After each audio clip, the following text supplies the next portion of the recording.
Hello, listeners and viewers too. Shit. I hope you're viewing this because I'm wearing a badass Notre Dame hoodie today. Our Lady of Victory, pray for us. Welcome to another edition, if you will, of the Marketing B-Sides. This is the podcast where every single person on this beautiful planet is a marketer, and not a single one of us is allowed to pretend like we have anything figured out here.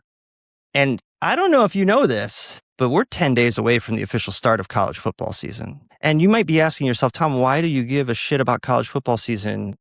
Isn't this like a podcast where you talk to marketers and kind of get like startups and people's professional careers? Yeah, it is prescient, my friends, because today's guest is none other than Connor Hitchcock, the CEO and co-founder, along with his wife, Krista, of Homefield Apparel. I love Homefield Apparel. Not only is Homefield Apparel an amazing brand, if you haven't heard about them, get out from the rock you're living under and crack a tailgating beer and go check them out. What I love about this is a grassroots story. So Connor went to Indiana University on the heels of the 9 Windiana campaign, where Indiana football was so bad, there was actually like we were t-shirts and campaign that he kind of helped push out there about, could we win 9 games? Could they win 9 games? I know I'm a Notre Dame fan, but hey, team of regional affiliation. And he started building this Homefield brand in 2017. Like, he was packing orders for apparel, spending hours connecting with like niche sports bloggers, shipping shit out himself, and just engaging with college football communities. And if you do know about them, you know that they have some amazing folks who've name dropped them, worn their stuff on TV. And he's gone from chasing to being chased, in my opinion.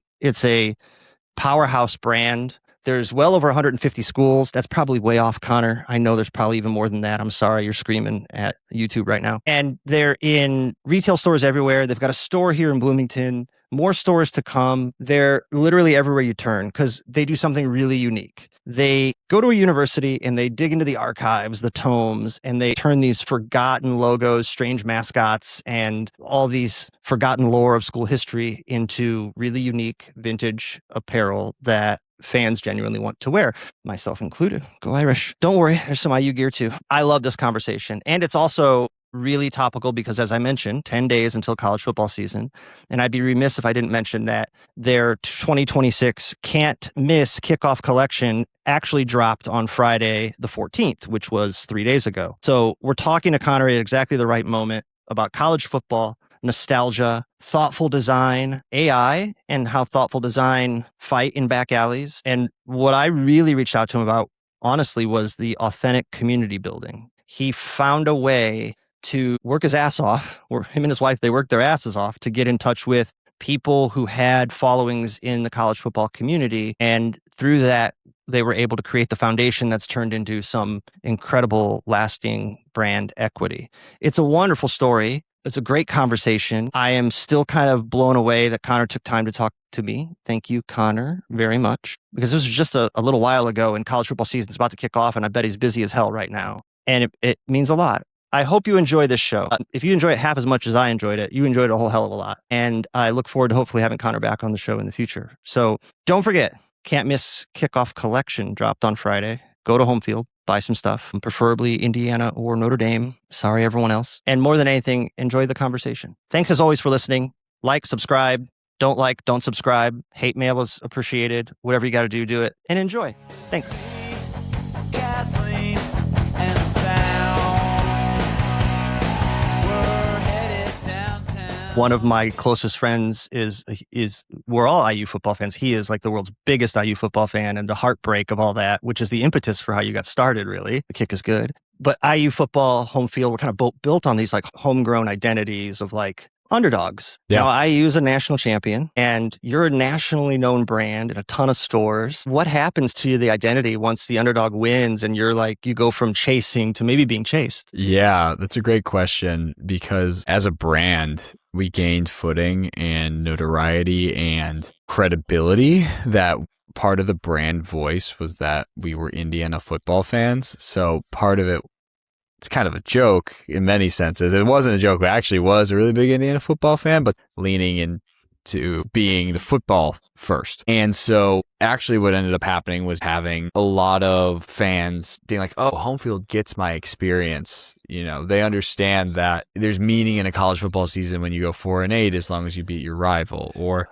getting to 8 wins is impressive for some schools, and that's like a big deal to just win a bowl game. So in many senses, it brought us credibility across the college sports fan spectrum that we were Indiana football fans. And it was endearing, and people would buy 9-win Indiana shirts if they weren't Indiana fans because they thought it was like kind of funny that we were holding up winning 9 games as the ultimate achievement. And then, this year along the way, as Indiana kept just beating everybody mercilessly, people were supporting us because they were happy for us as these long-suffering Indiana fans, but it started to get not cute anymore. And so for us, it's become, we're not changing the brand identity. Like, it's always going to matter that we're Indiana football fans, but we can't be as loud about it anymore as we used to be because it's obnoxious when the victor just won't shut up, right? They dominated everyone, right? It's obnoxious. 5 years ago when we were really growing as a brand, it wouldn't have worked if we were Ohio State or Michigan fans yelling online about our team. Everyone's like, who cares? You're Ohio State or Michigan, But now Indiana's entering that conversation. Yeah. And so we've had to shift our focus a bit on creating Indiana-specific outlets for our socials. So we're not alienating 95% of our audience when we talk about Indiana. And we still talk about Indiana a lot because that will always be a huge part of our story. But yeah, it's shifted a bit. It's not as cute anymore to be the Indiana football fans. Yeah.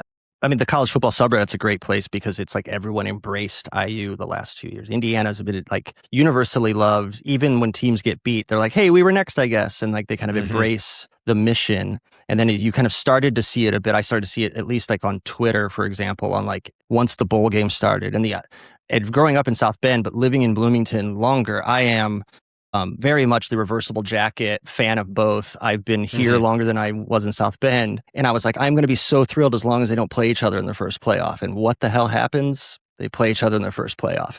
We actually our friend group split into 2 halves and didn't watch the game together because of it, right? Because it was like we loved each other so much. But you started to see a bit of the chirping starting to happen. And it's like, now they're starting to like embrace the villain, and people started to chirp back a bit, and like you start to see some of that, and you probably experience some of that in your business is woven into that. Smart to try to be like, hey, we also just you don't necessarily just want to be an Indiana brand. You're so much more than that. I mean, you've got an insane amount of schools, you're an insane amount of stores. Like you're much larger than that, but I like the fact that you still cling fairly tightly to the roots. Can never lose the roots, right? Yeah, it's core to the brand. And again, like I said, it bought us a ton of credibility. And now, this go around, look, I think they're going to be, barring some crazy injuries, I think they're going to be in the playoff again. And they have a good shot of playing in the Big Ten title game again this year. But we're changing our content strategy for sure. We get one last gasp at like, hey, they're the Kings. When we start college football season, we'll do one big Indiana thing.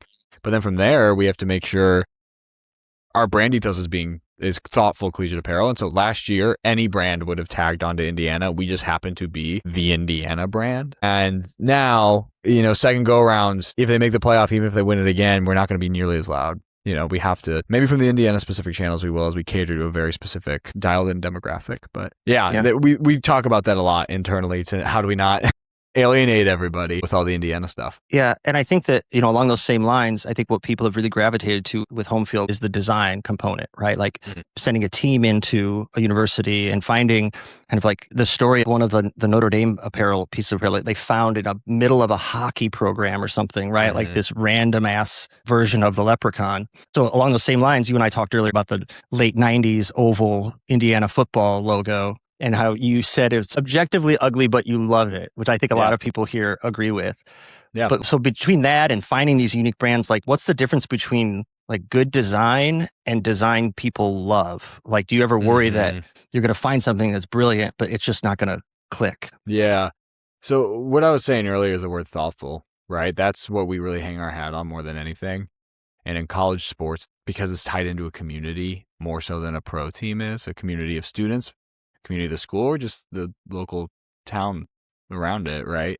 South Bend and Bloomington being 2 great examples. A lot of people cheer for ND who were just from the region or from South Bend area, and a lot of folks in Indiana who grew up loving Indiana sports maybe didn't go there, right? So for us, what that means, the oval is ugly, but I love it because I'm 31. My first go around of IU football was Antoine Randall. right? And so it's associated with Synonymous. this feeling of really my first taste of college football and this electric player. And, there's nothing about that specific mark.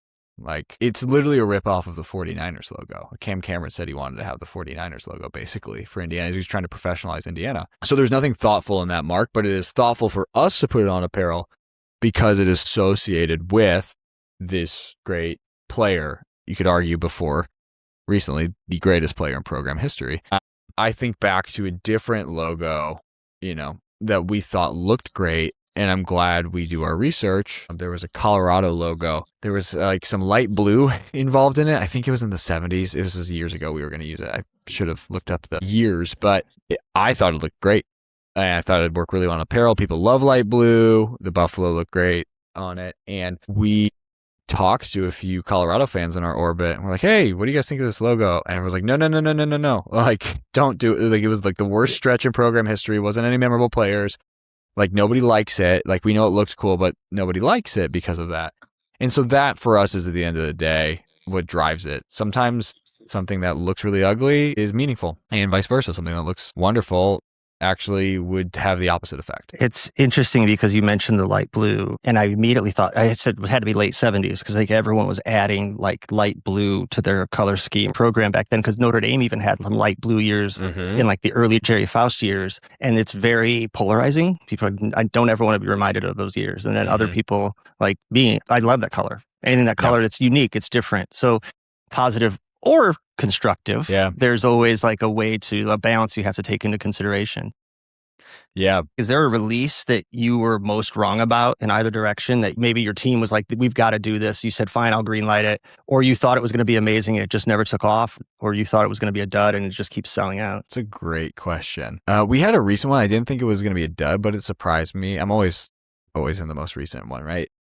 We just dropped these golf hats and they look cool. They're great. I didn't necessarily think it was super on brand for us and what we typically do. And so we only rolled it out for a select number of schools, and it was the best hat drop we've done all year. So in that sense, you think you know your customer super well, but our business is really based on launches, right? And launches are lottery tickets. I mean, you're going to hit on a minority of them, even if they're great. You have a good process. And so the golf hat one recently, it was just a different material. It was more moisture wicking, didn't feel necessarily what we typically are. And it's the best hat drop we had of the year so far. I was trying to think of other ones. There's sometimes it's like you can't always let sales be the determinative factor. You have to have conviction in a brand story. But at the same, there was a lot of repeat purchases. And so clearly we were hitting on something with our people. But yeah, that's probably the most recent one I can think of. I mentioned earlier the story about your team. Did you research and look for unique throwback, different versions of brands? I think that's part of like why people love Homefield, is because it's not, no offense to the big distributors, but like it's not the same kind of cookie cutter. If I go look for a hoodie and it shows me the same hoodie for every single school, it feels like it's a little less unique, because it is. Is there a particular school's history where like you went in and started doing research and it sent you down this totally random rabbit hole that you weren't expecting? Or even one which there was so much good shit that you're like, we've got to parse this down? Or does that happen every time? I would say every university has it if you spend enough time. Indiana, there was a mascot for 4 years and we have one again. But we just kept digging and digging and digging, that we just keep uncovering stories, because people were a lot riskier with design choices or just tried a lot more stuff before brand guidelines became formalized. And in some senses, it's good to have a consistent vision in terms of colors and like thickness of a serif. Like if you look at the IU Oval logo, there are 2 different versions of that logo over 4 years. Different serif thicknesses, different drop shadow, like the orientation of the drop shadow on it. Like you go and look at like football that year, you could see they were wearing oval helmets, and sometimes the goalpost had the drop shadow IU logo in it, right? So it's stuff like that if you just keep digging, you keep finding stuff like that. I used to watch a blog called UniWatch that I would read religiously. Paul Lucas. Yeah. Paul Lucas. Love Paul Lucas. And in a group text last night, asking them if anything I should ask you that they want to know about IU football logo history, because I'd say 30% of our conversations with Klaus and Clay circle back to a team dropping a new uniform and Clay talking yet again about how the Penn State uniform is the cleanest there is, right? it's a soap opera. It's something to follow when they're not playing. So I think that it's fascinating to me.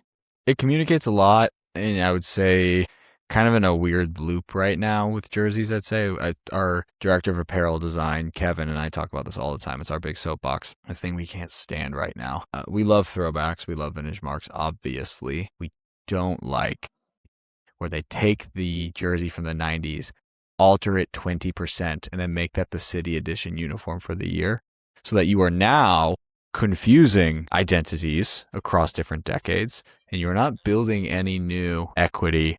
It's just like, this is a shadow of the old jersey that Paolo Banchero is wearing, a 70% as good version of the Penny Hardaway jersey from, the 90s, right? So why do you think they do that? I tend to default to just laziness, honestly. And there was just a lot more free reign given in design. I could get into the technical parts of uniform design and apparel design, and there's probably cost saving measures in there, or what's easier to replicate, or how you make a replica jersey versus authentic. I think there's also something to more of a drive for efficiency now, where I fight this as the head of our company all the time. There are a certain amount of products we need to put out, and if I gave our design team more time, it would be 10% better, potentially 20% better. You're probably never done with a design or something. On the flip side, you don't have enough volume to support a business if you're only launching one thing a quarter. The NBA actually had a creative director in the 90s. That's why the jerseys looked so uniform, even when they were big and loud and teals and purples and giant mascots. There was creative direction behind that, and there was time put toward these uniforms and creativity, where now it just, how many jerseys can we get out in a year that drives more revenue? Layered in with AI slop, right? I've already seen a couple of brands. It's devastating. Individuals may not be able to tell if they don't work in design or marketing. You can tell by how you feel, though, and what it makes you feel. And you cannot replace the human element of design that, if you showed my father-in-law 2 photos, he wouldn't be able to tell, right? But one would move you more than the other, right? Yeah. Move you to do something. So yeah, I think a lot of it for the uniform design is that there's not enough time given to be accurate, because there are a ton of phenomenal designers out there. Yeah. Well, you mentioned it earlier too, the creative freedom is the first thing to go with brand guides. And now with the brand guide, there's less creative freedom. And then you take away some of the time within that. You start to gradually, the island starts to shrink under good design. I think also social media doesn't help. A feedback loop like that is not great. And I think people are afraid of it. And so if you put out something entirely new that is risky and creative, I mean, you see this all the time. Any new logo that is ever debuted, no one's ever like, that's amazing. Do I think most of them are good these days? No, the new ones. However, no one's going to see a new logo and think that's amazing, because there's zero equity behind it at the moment.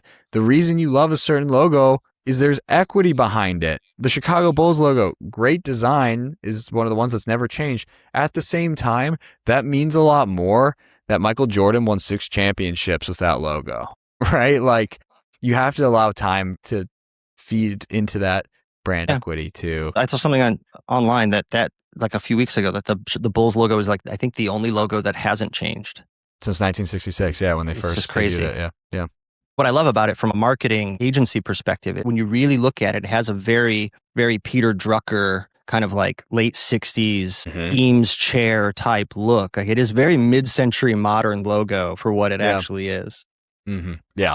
It's a phenomenal logo. It works well because it's symmetrical. But I mean, I'm not a designer. Yeah, I think I know what people want to buy and why it matters, right? But I can't do anything in Illustrator. I'm terrible. Well, it's absolutely terrible. I mean, you mentioned the creative teams earlier having a lot more freedom and all the different logos, and everyone kind of goes back to the Bison, which is back at Indiana. I know Homefield was kind of instrumental in that. I think you had Bison gear very early. Yeah, we were the first brand to have it back. Do you take full credit, 100% credit for the Bison eventually coming back, as you should? I do not. I think we played a small role in popularizing it again. There were many pushing for it. Jeremy Gray led the charge for many years inside the athletic department. Now, did I get photos of a binder titled Project Bison years before it came out? Yes. Was I sending him sales data to support that? Yes. But no, before Homefield was even Homefield in 2017, when we first got the Indiana license, the first design was that IU Bison over my shoulder there with the idea. And nobody knew what it was in 2017. They were like, why would you put a bull on an Indiana shirt? Or they'd be like, well, that's the Knicks logo, kind of. The Knicks logo is what everyone right? said. You know? Yeah.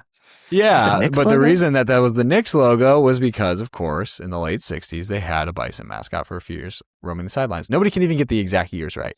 The official stance is 4 years, but nobody really knows. It's a lore. Mm-hmm. It's been passed along in spoken word, like ancient texts. I mean, it's on the state seal and the IU coat of arms, and it should have gained more popularity because it was associated with only Rose Bowl team prior to this past year. So there was some equity there, but I mean, the costumed mascot was a little terrifying. The mascot was a little scary. So I think for me, because I'm a customer, I followed the brand. It's hard not to when you live in Bloomington. And I had this moment, honestly, where I was like, holy shit, they're blowing up. For me, it was Spencer Hall, who's a journalist, hilarious journalist, has a podcast. Every day should be Saturday. I think you partnered with him, or he was a sponsor, and he was talking a lot about your brand and weaving it into his podcast. And for me, this guy with hundreds of thousands of followers and this huge podcast, I was like, holy shit. It was almost like, I didn't even know you. I was like proud for you. Like, this is happening. Holy shit. I'm curious, with such a fun brand that is easy to interact with, and it's easy for people to embrace, was it an inherent advantage you felt? Like, was it easy for those partnerships and those relationships with personalities like that to actually come across organically or happen organically? Or did you have to, like a B2B SaaS brand, sit down with like an outreach ABM, accounts-based marketing strategy, or did it just kind of happen? It's more natural. The approach we initially took to finding customers, like, we've been fortunate that our team, we are the target market for the product, right? I am an Indiana sports freak, right? I love anything related to IU athletics. And I felt the pain points of being a huge IU fan, and I didn't really like my options I could buy gear for. And so, I knew there was a problem. I mean, problems are relative, but a problem to fix. But then I was like, so how am I going to go find these people? And so then I reverse engineered, and I was like, where do I, like fish in a barrel marketing here would be anybody who likes Indiana Hoosiers athletics in particular. And for us, it was athletics, not just like, oh, you're a grad, but like you have to be a fan of the sports teams, because that was our angle with the apparel. If you like IU sports, where are you going to consume your information about IU sports? And this is back in 2017, 2018. So at the time, Twitter, when it was still Twitter and much more vibrant, podcasts were really starting to take off, sports podcasts. Like niche ones, though, sub 5,000 listeners. And blogs were still a thing. Now they were at their tail end. But like back in the day, Crimson Quarry was really popping for IU and all the SB Nation blogs at the time. So I would go for every launch, and I would spend, this is because at this time it's just me and Krista, my wife and co-founder, 5 hours per school. I would find like 30 Twitter accounts that I felt like were niche enough. It's not like some news page about IU. It's like you are some person, real person commenting about IU, and your followers have a parasocial relationship to you. Like, you are a head of a community, and that person typically either wrote for the SB Nation blog or had a podcast about the team. And so when we'd have a drop, I would DM 30 of them. I'd say, hey, we're Homefield. We make thoughtful collegiate apparel.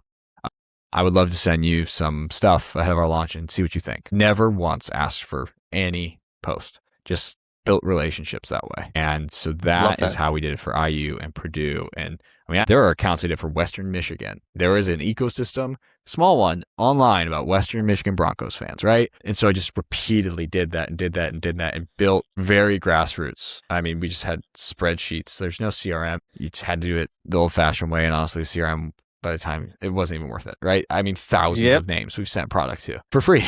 And, it grew on its own, right? And funny enough, I consumed a lot of the EDSBS content.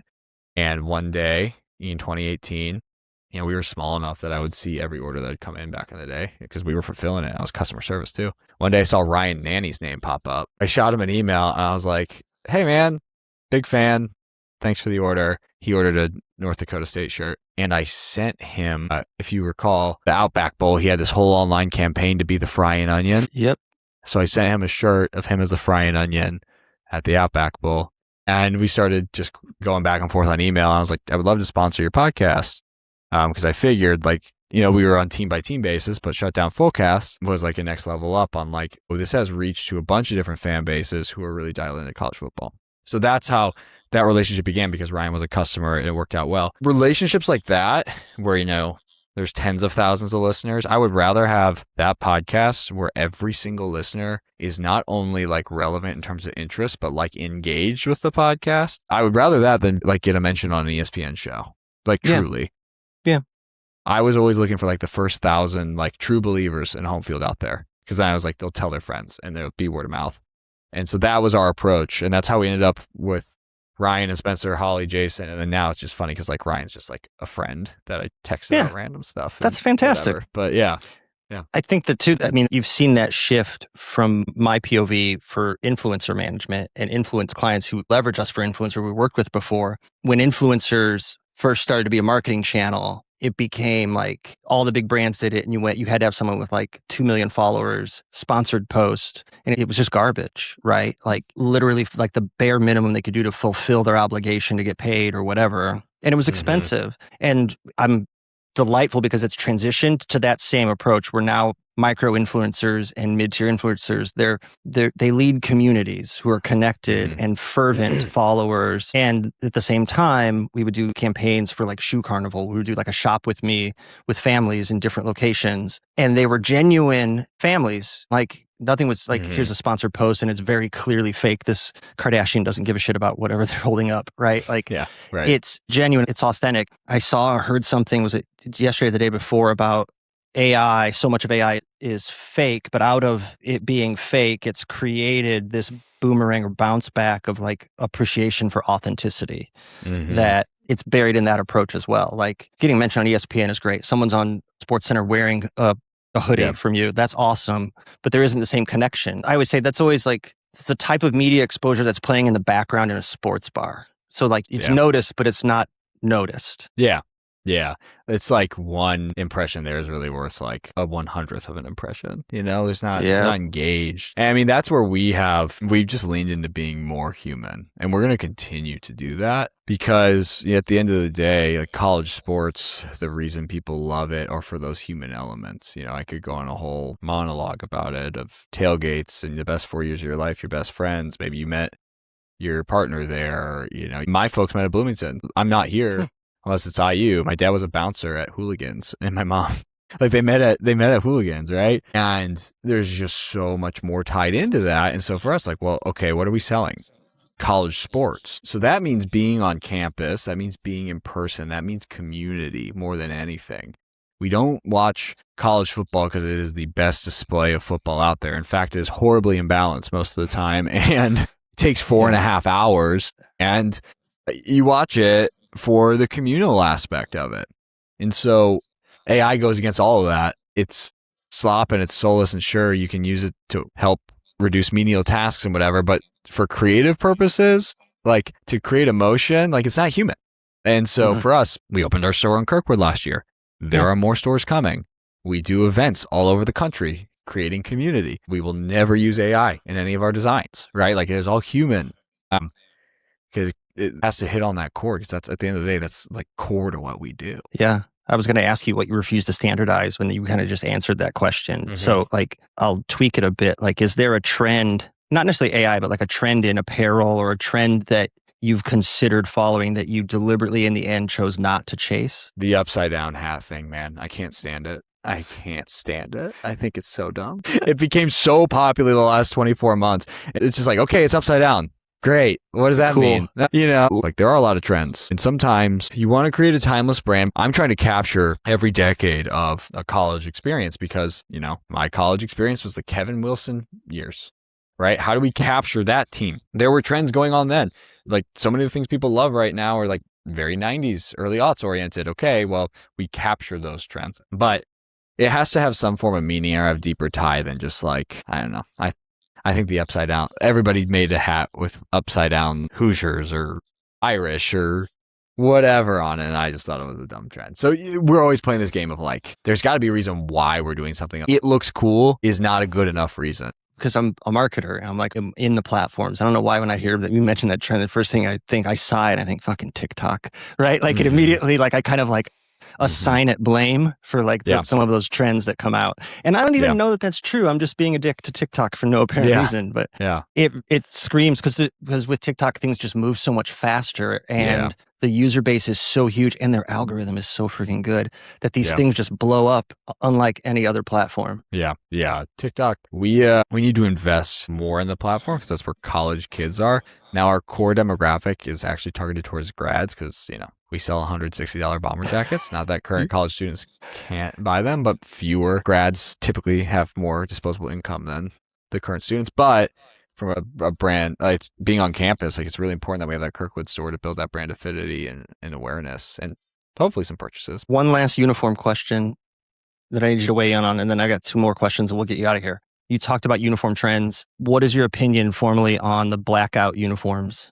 So like a school, for instance, there's an urban legend, and people say that when Notre Dame and Indiana played in the very first college football playoff game, that there was an all black or black jersey option for Notre Dame, and the captains voted it down for very good reason. Yeah.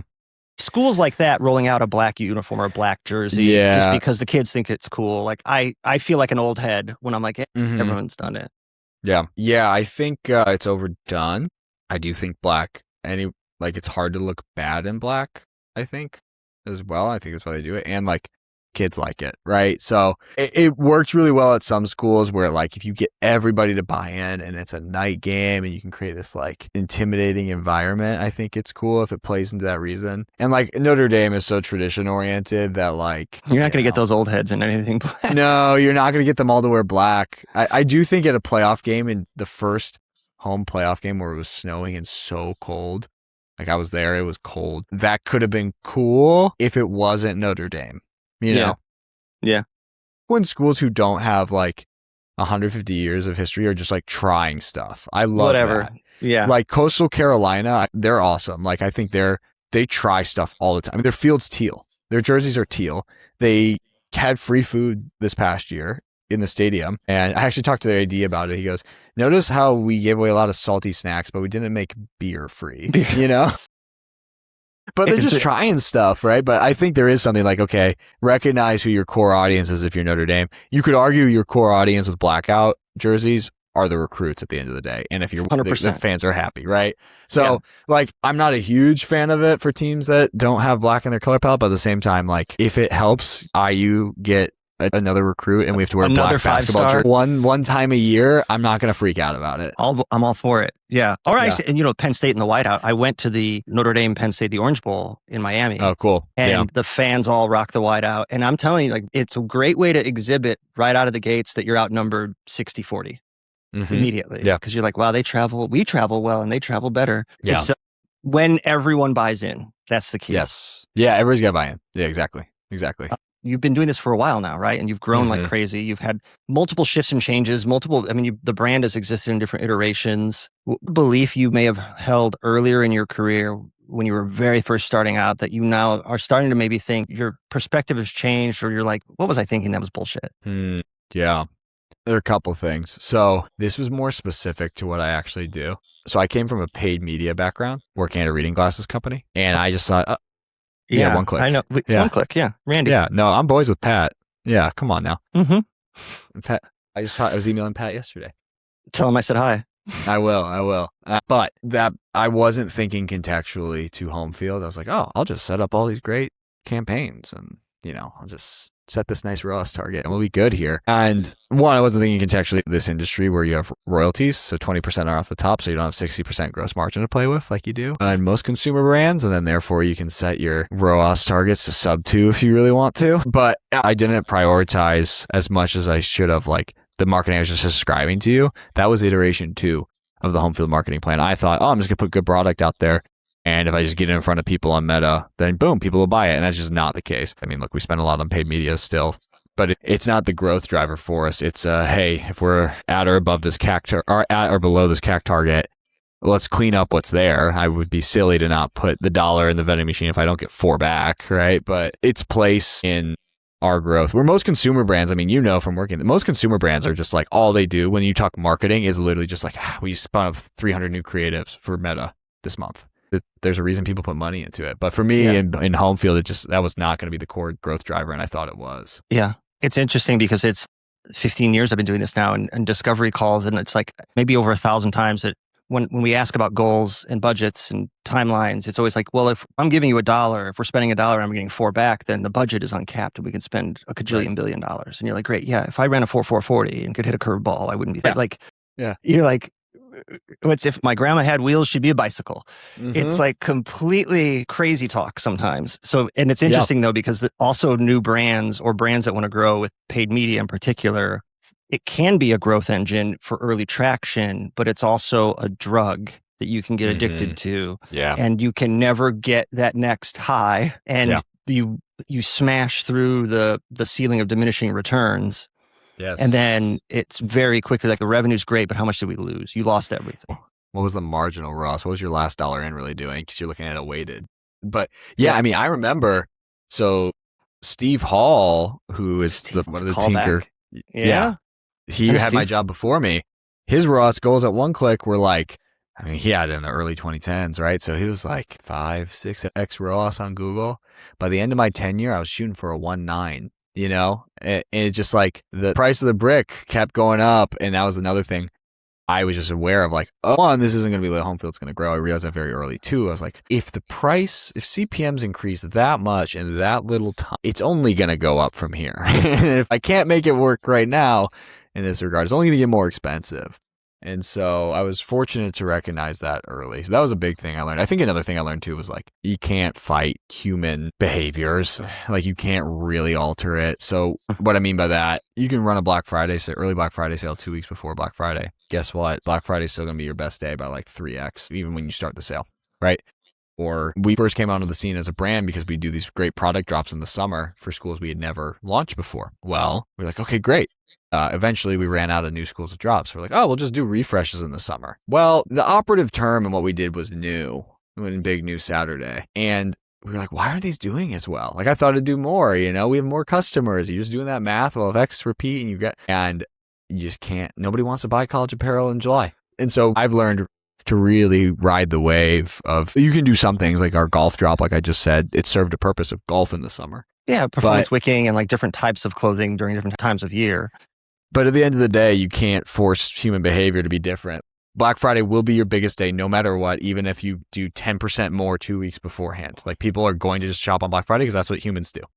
Yeah. Human nature is 100%. And it's when you did the drops with new schools, this is such a master stroke where you then shared the data on like the success, because what you've done is you've recreated what they do like at the College World Series, where like if you buy a shot, the Jello shots, you basically took that and recreated that and pitted teams against each other. Yeah. For like the drops. And like they would come out and be like, we've got to catch Michigan. We've got to catch Notre Dame. And eventually that got a little old. And then also, because what we would do is we'd have like a set series of drops, like 15 new schools over 15 weeks. And we'd have a leaderboard. We never put the number out there, but we just show relative to where the other schools were. And it became a point of pride. It was a lot of fun. People got really competitive. It's actually what Spencer Hall and Co. do for their charity bowl every year. They actually release the numbers because it's charitable giving. And that's how you beat your rival and you donate in a number that signifies like the national championship season or whatever, or what the score was when you beat your rival. Or someone who hates Michigan donates in a number that is the score for the Appalachian State game, right? Like Exactly. And so it worked really well for us sales-wise. People like, man, we got to beat, A&M or whatever. Eventually though, when you're a brand and you're selling people things, we wanted to not get close enough to the edge where they're like, is this brand just bragging about how much money they're taking from us? How much money they're making off of us? Like, so we stopped it early. We were like, that was fun and it worked really well and we gamified it, but it ran its course. Last question, I'll let you go, because this is not associated with the agency, but Mixtape Digital is my agency and I love music. I worked at a Sam Goody in University Park Mall in Mishawaka growing up. Shout out Mishawaka. If your career had a 2 to 3 song playlist, what songs would you choose and why? Well, I feel like it'd have to, first of all, involve Indiana or Indiana. Not that I'm sitting around listening to the fight song all day. I'm not one of those people. That's a little insane if you are. Yeah. Yeah, no, I'm not. But I feel like that would have to be. That's a good question on like what songs would define it. I think a lot of the time, I still like, I know that I'm really into this still. Like I can actually enjoy the product of of college football and it's not just work from like being at the national championship game, and when Miami was driving on that and it looked like Indiana might lose, my brain was not in like, oh, how much money is Homefield going to lose off this? It was like, oh man, this will just suck, you know? So I'm like, I'm still locked in on football. I say that to say, like, we're coming up here on our big college football launch in a couple of weeks. And as like I'm driving into work, I find myself like, I haven't been playing it, but like in my head, I've got like the explosions in the sky theme from the beginning of Friday Night Lights playing, you know, like because I'm thinking about football coming around the corner. So I think that would probably, that would have to be the next one, because college football just drives everything.